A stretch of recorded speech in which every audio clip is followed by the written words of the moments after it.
La presentazione dell'agenda friulana della Chiandetti è un appuntamento ormai storico e consolidato. Questa sera la presentazione è stata compiuta e proposta dal professor Angelo Floramo, intellettuale friulano riconosciuto. Angelo Floramo è uomo di letteratura. Quali pagine di letteratura possono essere lette, professore, all'interno di questa pubblicazione molto antica, molto storicizzata? È nata nel 1976 con la prima edizione datata 77, un anno che doveva essere di ricostruzione dal terremoto. Oggi si può parlare di altre ricostruzioni. Quali pagine di letteratura ha saputo intravedere lei all'interno di questa pubblicazione? Ma intanto dico che è un grande onore poter scrivere per le pagine dell'agenda friulana, proprio perché ha rappresentato dal 76 la rinascita anche culturale e morale, no? Una delle parti importanti di questa memoria friulana. Quest'anno mi hanno assegnato come tema due elementi di confine e di frontiera, cioè ho dovuto parlare, e l'ho fatto volentieri, di Gorizia e di Trieste, che uno potrebbe dire c'è Central, Trieste col Friul, Gorizia sì ovviamente. È stata una bella sfida. Noi sappiamo che a Trieste nel 1700 c'era una grande comunità di friulani e di carnici in maniera particolare, si parlava il friulano a Trieste fino al 1700 e anche sull'area carsica. Ma anche oggi uno dei cognomi più diffusi è proprio Furlan. Bravissimo, Furlan. Un patronimico, patrionimico abbastanza certo, importante, certo, direi. Certo. E quindi un po' la sfida era quella di esplorare il senso del confine e della frontiera.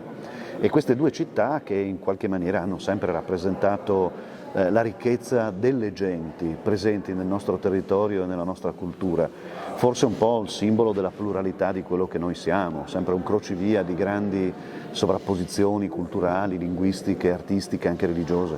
Io penso che proprio la multiculturalità sia la ricchezza che va maggiormente evidenziata.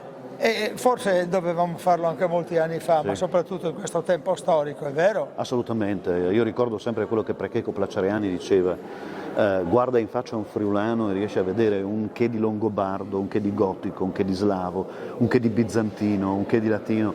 È la nostra ricchezza, quella di essere stati eredi di una tradizione enorme, che abbiamo esemplato nell'arte, nella letteratura, come diceva lei, nella bellezza e anche nel lavoro delle nostre genti più umili che hanno scolpito il paesaggio così come noi oggi lo vediamo, tra le abbazie e i borghi rurali. Quindi recuperare tutto questo è un dovere etico per i friulani e per i non friulani che possano conoscerci. E anche l'agenda friulana è in questo senso, questa antologia che recupera l'arte, la letteratura, le tradizioni, persino la cucina. Assolutamente, è da sempre la vetrina forse più bella all'inizio di ogni anno. Sfogliarla significa leggere nel tempo la bellezza dello spazio, della spazialità e di quello che tu trovi, compreso la cultura della gastronomia e dell'enogastronomia, che sono segni evidenti di ciò che il paesaggio è capace di restituire attraverso il gusto, il sapere e il sapore che si fondono assieme sempre. Grazie al professor Angelo Floramo. Grazie a voi. L'agenda friulana della Chiandetti è stata presentata nel luogo più istituzionale, l'istruzione del Friuli, l'Università di Udine, Sala Tomadini del Polo Universitario. Siamo insieme all'assessore all'istruzione Elisabetta Marioni e alla quale chiediamo proprio che senso ha oggi 2022, parlare dell'Università friulana.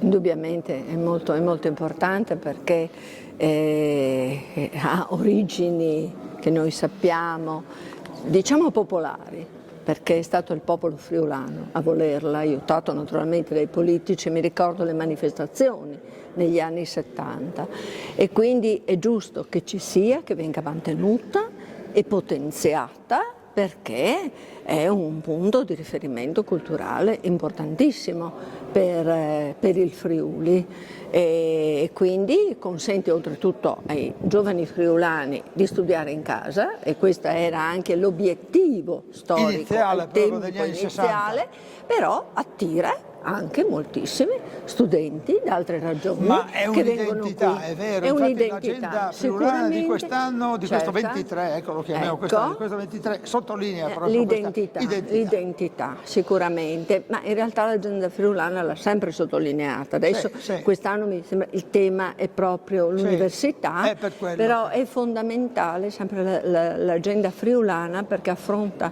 proprio i temi, no, della storia, della cultura, del Friuli, riprende tradizioni e quindi diciamo, rinforza quella che è l'identità friulana. Questo è davvero molto importante. Ogni anno io aspetto l'uscita dell'agenda friulana che conservo gelosamente nella mia biblioteca. Non uso, la conservo. Grazie professoressa, Grazie docente di lettere, assessore Marione. Grazie. Le agende furlane e le dimostrazioni che le letterature furlane poliessi un po' di riferimento per i nostri popoli, per le nostre culture. Sicuro, sono totalmente d'accordo.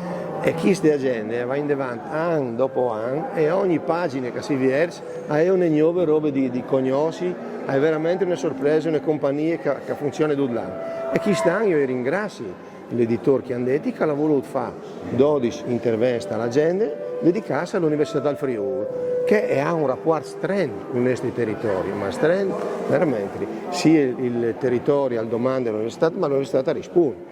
E dunque che chiede testimonianza insomma, di queste leam profonde, perché l'università è in sud con 125.000 firmi di popoli che hanno domandato all'università e come sono passati più di 40 anni.